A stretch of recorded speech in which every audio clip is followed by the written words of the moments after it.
रवींद्र धंगेकर आपल्यासोबत आहेत. पुण्यामध्ये मोहोळ विरुद्ध धंगेकर असा जो वाद पेटलेला आहे, यामध्ये आता नवीन माहिती यायला लागलेली आहे. आता जैन ट्रस्टकडूनच ही भूमिका घेण्यात आलेली आहे की एक अर्ज कोर्टामध्ये सादर केला जाईल आणि हा संपूर्ण व्यवहारच रद्द करण्यासाठी हा अर्ज केला जाईल. आपल्यासोबत धंगेकर आहेत. धंगेकर साहेब, ज्या पद्धतीचं विधान आता ट्रस्टकडून येत आहे, काय म्हणाल?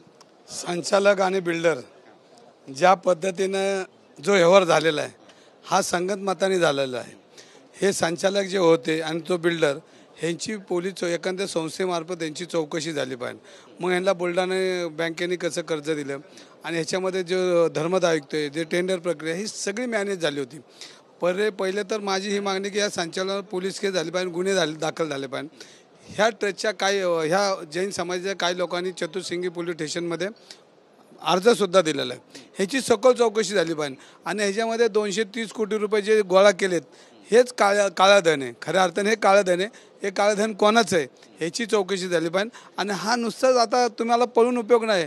तुम्ही रद्द का करता? तुम्हाला करावंच लागणार आहे. कारण आज पुणेकरांचा रेट आहे, हा जैन समाजाचा रेट आहे आणि सामाजिक आणि राजकीय सगळ्यांचाच ह्याच्यामध्ये रेट आहे. म्हणजे ह्याच्यामुळे तुम्ही काय करणार, तुम्हाला करायला लागणार आहे. पण ह्यांना असं सोडून उपयोग नाही. चोरी तर झालेली आहे, चोरी झालेली आहे. फक्त ही चोरी आता मुद्देमाल कव्हर करायचा आहे आणि चोरांना अटक करायची.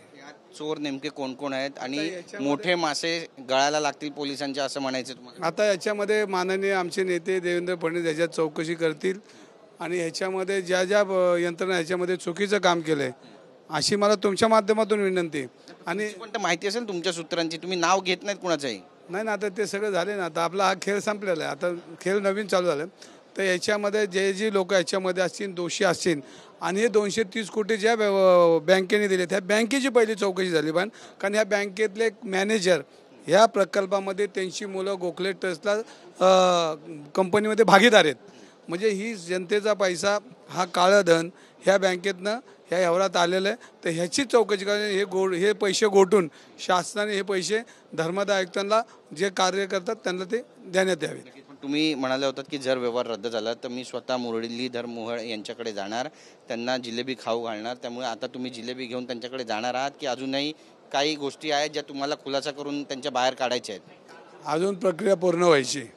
आता कढई ठेवलेली, जोपर्यंत पूर्ण व्यवहार होत नाही कढई तापलेली, तेल वाचायचं राहिलं आणि जिलेबी काढायची राहिली. ज्या दिवशी पूर्ण व्यवहार पूर्ण होईल आणि ह्या प्रकरणाची पूर्णपणे चौकशी एखाद्या संस्थेमार्फत होत नाही, पोलीस खात्याच्या किंवा शासनाच्या ज्या संस्थेमार्फत, आणि जे दोषी असतील त्यांच्यावर कारवाई जोपर्यंत होत नाही तोपर्यंत ही जिलेबी गरम होणार नाही.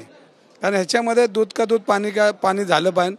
कधी होईल की जे चोर सापडले पाहिजे. नुसतंच काय एखाद्याला जिलेबी चालून गोड तोंड करून उपयोग नाही. विषय अर्धवट संपल, विषय पूर्ण झाला पाहिजे. ह्याच्यामध्ये ज्यांनी चोऱ्या केल्या, बडेकर आणि गोखले जे हे गेल्या 10 वर्षामध्ये यांनी केलेले प्रोजेक्ट आणि ह्याच्यामध्ये शासकीय मदत कशी झाली ह्याचं एक त्यांचं चौकशी झाली पाहिजे. आणि हे सगळे प्रोजेक्ट एकत्र करून त्यांनी जिथं चुका केल्या, जिथं शासनाची ताकद लावली किंवा कुठल्या काही बाह्य शक्तीची ताकद वापरून, एक शासकीय ताकद वापरून जे प्रोजेक्ट उभे केले त्याची पूर्णपणे चौकशी झाली पाहिजे. बडेकर आणि गोखले हे 10 वर्षात कसे श्रीमंत झाले आणि हे 230 कोटी रुपये ज्या बँकेने दिले त्या बँकेला ऑथॉरिटीज नाही आहे. ह्या बँकेला ऑथॉरिटीज नाही. बँक सर्च आणि पूर्ण कागदपत्र बघितल्याशिवाय एवढे पैसे एका तासात देतात कसं आणि एका तासात काढून घेतात कसं, हे सगळं अंधाधुंदी कारभार आहे. ह्या देशामध्ये संविधानावर देश चालतो आणि जर काही लोकांना असं वाटत असेल की आपल्याला काही लोकांचं पांघरून आहे आणि आपण काही केलं तरी चालतं, हे चालत नाही. हे आपल्याकडं संविधानावर देश चालतो आणि या संविधान जर आपल्या नियमाप्रमाणे नाही चाललं तर त्याला शासन आहे. ह्याच्यामध्ये माननीय मोदी साहेबांनाही मी पत्र लिहिले, माननीय अमित शाह साहेबांना बी लिहिले, देवेंद्र फडणवीसांना बी लिहिले. या सगळ्यांनी मिळून योग्य ते न्याय ह्या पुणेकरांना दिला पाहिजे. महाराष्ट्रात ही जी वाढलेली वाईट प्रवृत्ती याचा सत्यानाश केलाच पाहिजे. नक्कीच एकनाथ शिंदे म्हणाले की आता हा जो वाद आहे धंगेकर आणि मुरलीधर मोहोळ हा संपलेला आहे, पण आपण पाहतोय की तुम्ही पुन्हा चौकशीची मागणी करतायत. एकनाथ शिंदे यांनी जे म्हटलेलं आहे त्याला पण तुम्ही ऐकून घेणार नाही असा याचा अर्थ काढायचा? शिंदे साहेब माझे नेते आहेत आणि त्यांना मी काल शब्द दिला की मी कुठल्या नेत्याचं नाव घेणार नाही, पण वाईट प्रवृत्तीच्या विरुद्ध बोलणार हे त्यांच्याकडून मी शब्द सोडून घेतला. आता पुण्यामध्ये रोज काहीतरी झालं तर मग पुण्यात राहून काय उपयोग आहे? मला शहर बदलावं लागेल, मला गाव बदलावं लागेल. पण मला पुणेकरांनी एवढ्या उंची नेवला. सर्वसामान्य कार्यकर्ता मी. माझ्या घरामध्ये कोणी ग्रामपंचायतीची निवडणूक नाही लढवली. अख्ख्या पुण्यात गेलं तर 10 तुम्हाला धंगेकर नावाची लोक दिसणार नाहीत. आणि ह्या पुणे शहरामध्ये मी 5 वेळा नगरसेवक, विधानसभेचा आमदार, लोकसभा 4 वेळा आमदारकी लढताना जो आशीर्वाद दिला आहे तो त्या आशीर्वाद रूपी मला त्यांची सेवा केली पाहिजे. येणारी पिढी मला माफ करणार नाही. सर्वसामान्य कार्यकर्त्याला एवढा उंचवून न्याला आणि हा बी यांच्यासारखाच निघाला तर हे पाप माझ्या डोक्यावर न घेता.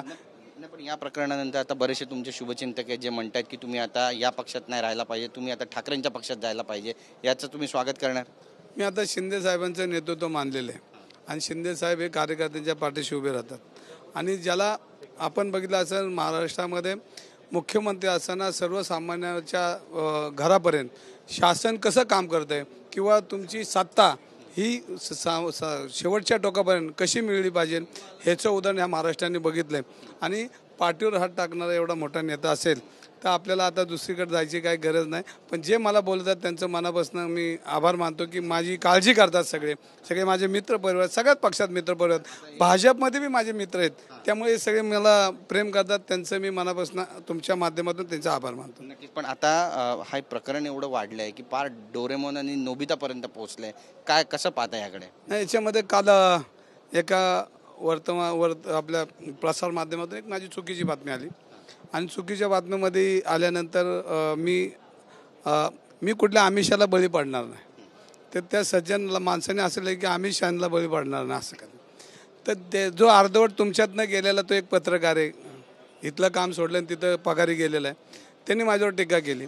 बरं, माझी टीका केली तर म्हणून मी त्याला ट्विट केलं की हा कोण आहे, हा जर कोण असेल आणि ह्याला जर बुद्धीचा भाग असेल तर ते पूर्णपणे ती लिंक त्यांनी तपासायला पाहिजे.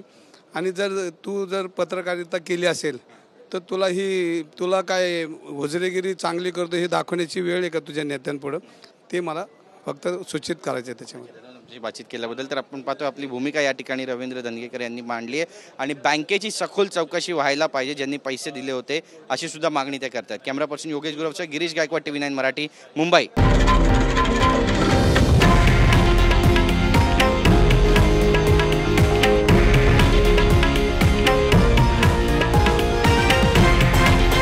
हे आहे देशातील नंबर 1 न्यूज नेटवर्क आणि आपण पाहत आहात TV9 मराठी, एकमेव.